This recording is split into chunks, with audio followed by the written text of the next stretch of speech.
अच्युतं केशवं कृष्ण दामोदरं वासुदेवं हरिं। अच्युत कृष्ण, गोविंद, कन्हैया, माखन चोर, जिनका आज जन्मदिन है, उस कृष्ण जन्माष्टमी की हम आप सभी को सतत मंगल कामनाएं करते हैं।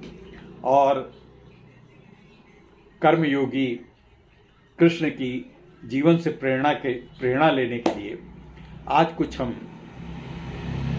बातें बताएं। वैसे तो गीता एक कर्मयोग का बहुत बड़ा ग्रंथ है, जिसको जितना अध्ययन किया जाए वो किसी जाति, संप्रदाय, वर्ग में नहीं विभाजित है। वो सबके लिए है, सबका है, सबका अधिकार उस पर है। किसी धर्म विशेष का ही उसके ऊपर अधिकार नहीं, सभी धर्मों का अधिकार है इस गीता के ऊपर, अच्छी बातों के ऊपर। अब उसमें से कुछ हम ऐसी बातें जो बड़ी, मतलब मैं कोई ज्ञान योग की बात नहीं बताने जा रहा हूँ, मैं बड़ी सामान्य भाषा में सामान्य चीज़ें आज बताने का प्रयास करूँगा। कृष्ण भगवान कहते हैं अपने जो गीता में उन्होंने अर्जुन को उपदेश दिया। अर्जुन जब बिल्कुल निराश हो गए थे, उन्होंने जब देखा युद्धभूमि में, महाभारत के युद्धभूमि में, कि हमारे सामने ये कौरवों की सेना जो है, कौरवों की सेना में सब हमारे ही घर के तो हैं, हमारे ही भाई बंधु तो हैं, उनको हम कैसे उनके ऊपर बाण चलाएं। अब एक तरफ महारथी कर्ण हैं, दूसरी तरफ कृष्ण हैं, तो इनमें कैसे चलाएं। खैर उस पर कृष्ण जी ने अर्जुन को उपदेश दिया और उसी पे गीता वो उपदेशों का एक पात्र है। उपदेश का अब उसमें जो भी मनीषी निकालें, लेकिन उपदेश वो एक हिसाब से पूरे युग को, जन सामान्य को एक नई राह दिखाने का गीता जो है, और उसमें जो उपदेश है वो हर एक व्यक्ति को, हर निराश व्यक्ति को, हर कर्मयोगी को आगे बढ़ने के लिए प्रेरित करने वाला है। वो कहते हैं एक जगह पे कि व्यक्ति, देखिए उनकी कितनी बड़ी बात है कि मैं किसी के भाग्य का निर्माण नहीं करता और न ही किसी के कर्मों का फल देता। मैंने भी मेरे भी कई जन्म हो चुके हैं और तुम्हारे भी कई जन्म हो चुके हैं, यानी हम सभी लोगों के। ये मेरा आखिरी जन्म है और न ये तुम्हारा आखिरी जन्म है, न तो ये मेरा आखिरी जन्म है न तुम्हारा। ये जन्म जन्मांतर होता रहेगा, इसके बीच में है ये। इसका अगर आप जन्म पुनर्जन्म पे विश्वास नहीं करते तो इसको ये इस तरीके से देखिए कि ये जो जन्म है, हर व्यक्ति हर दिन हर समय जब सवेरा होता तो एक नया जन्म लेता है। तो ये जन्म प्रति जन्म जो है ये चलता रहता है, तो उसमें हमको कर्म करना है। अब आगे क्या कहते हैं, जिंदगी में कभी अपने हुनर पर घमंड मत करना, क्योंकि पत्थर जब पानी में गिरता है तो अपने ही वजन से डूब जाता है। समझ गए कितनी बड़ी बात कही उन्होंने। कहा अहंकार जब लाते हो तो आपके अंदर बड़ा गुरूर आ जाता है। गुरूर मतलब वजन आ जाता है, बड़ा वजन आ जाता है, पत्थर में भी वजन आ जाता है। फिर गुरूर भी उसी तरीके से हो जाता है, पत्थर के तरीके से निस्पंदित, न तो किसी से बात करता, न किसी के कार्यों को स्वीकार करता, वो सब कुछ अपना मानता, सब कुछ बिल्कुल पत्थर के, जिसको मार दोगे सर फट जाएगा, सब कुछ हो जाएगा, सब कुछ पत्थर में बड़ी वो है। लेकिन जब पत्थर तोड़ा जाता तब किनका हो जाता है, बेकार हो जाता है। खैर अगर हमको न कोई तोड़े, लेकिन पत्थर को जब पानी में डाला जाता तो उसका जो वो वजन है, जो उसके अंदर वजन है, वो समुद्र में वैसे ज्यों का त्यों गिर जाता है और उसमें डूब जाता है।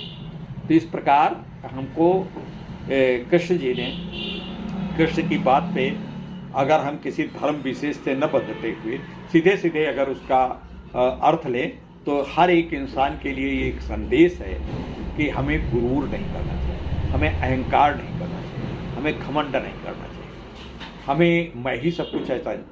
आगे वो कहते हैं कि जो व्यक्ति अपने कर्म से विमुख हो जाता है उसको भगवान भी आदर नहीं करते। अब एक बात मैं बताऊं, जैसे बहुत से कहते हैं जो मेरे भाग्य में लिखा, भाग्य में कुछ नहीं लिखा। भगवान ने हर व्यक्ति को उसके हिसाब से उसको पैदा कर दिया। सबसे बड़ी चीज़ उसके अंदर शरीर सब कुछ दिया, खाने के लिए दिया, चलने के लिए दिया, कर्म करने के लिए हाथ दिया, और इन सबसे ऊपर हमारे लिए हमारे दिमाग दिया। दिमाग में चिंतन करने की प्रवृत्ति है, रीजनिंग ढूंढने की हमारे अंदर क्षमता है कि ऐसा होगा तो ऐसा होगा। चाहे जितना अनपढ़ हो, चाहे जो कुछ हो, सब समझ सकता है।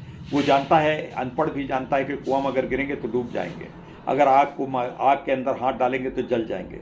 बच्चा से बच्चा भी जानता है, सब कुछ जानता है। तो इसके परिणाम जब जानता है तो हमारे अंदर ये कैसे जानता है? क्योंकि प्रभु ने हमको ये बुद्धि, कुदरत ने हमको ये जो है मस्तिष्क दिया है, और इस मस्तिष्क की वजह से ही हम आगे बढ़ते चले जाते हैं। आगे फिर आते क्या कहते हैं, सुख दुख लाभ हानि और जीत हार की चिंता न करके मनुष्य को अपनी शक्ति के अनुसार हमेशा कर्तव्य करते रहना चाहिए।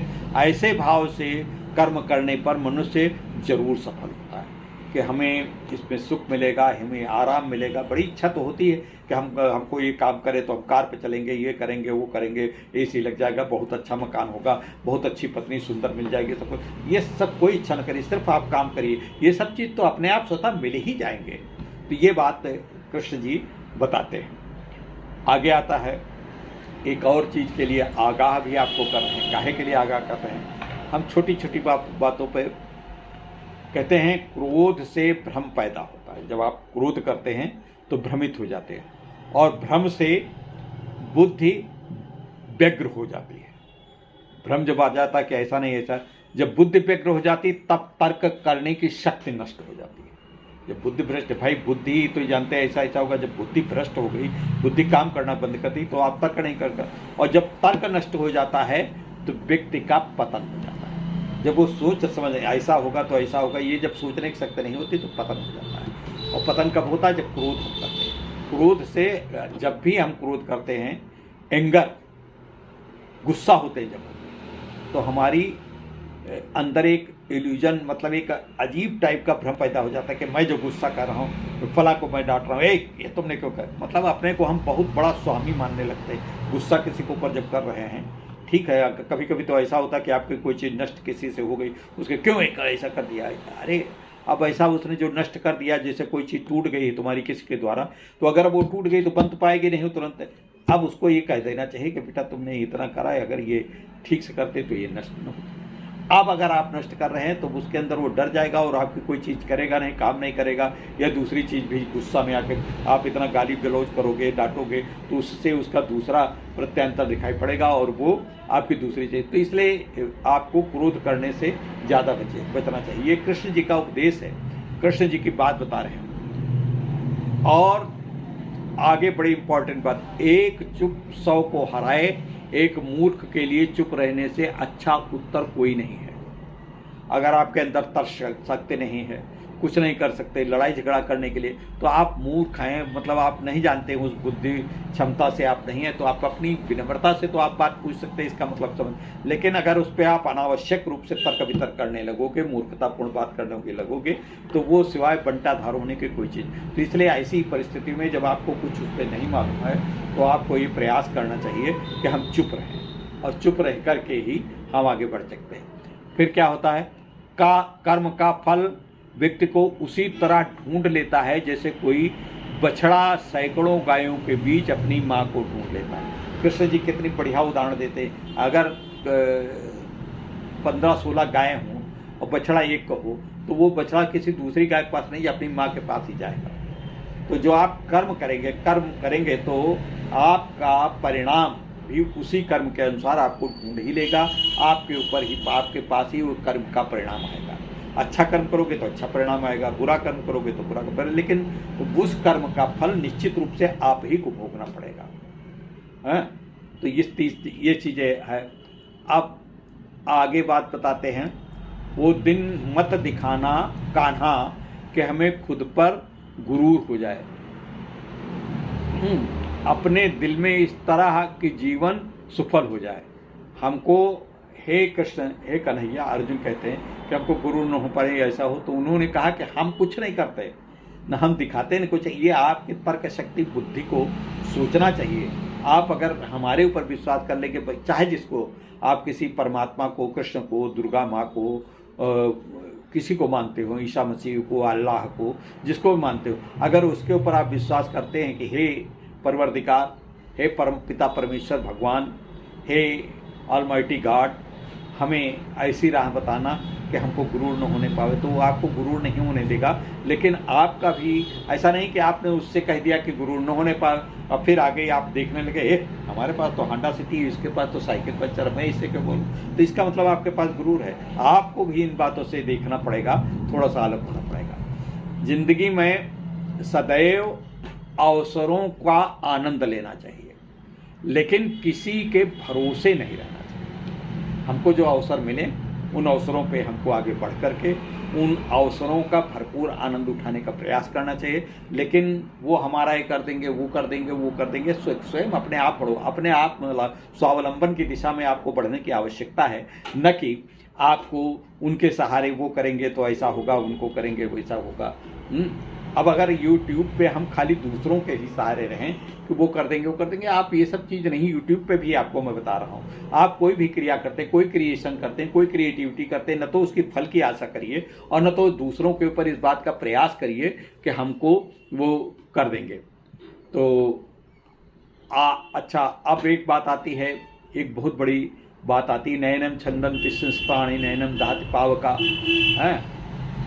ये बात कब कही कि न तो इसको शस्त्र काट सकते हैं, न तो इसको अग्नि जला सकती है, और न तो जल इसको बुझा सकता है, और न ही वायु इसको सुखा सकती है। कौन चीज़ ऐसी?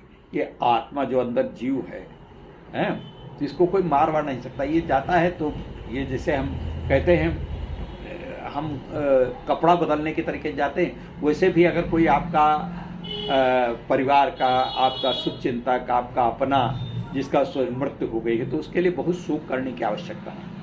आपको उसके कर्मों को, अच्छे कर्मों को याद करके उससे प्रेरणा लेने की तो आवश्यकता है, लेकिन शोक नहीं करना है, क्योंकि वो व्यक्ति जो बंदा मरा है, जो इंसान खत्म हो गया है, मृत्यु हो गई है, मौत हो गई है, उस इंसान के अंदर ये समझ के आप सोचिए कि उसने अपनी कपड़ा बदलने गया है, अपने परिधान बदलने गया है, ऊपर नहीं, ऊपर वाले के यहाँ गया, ऊपर वाले के यहाँ गया।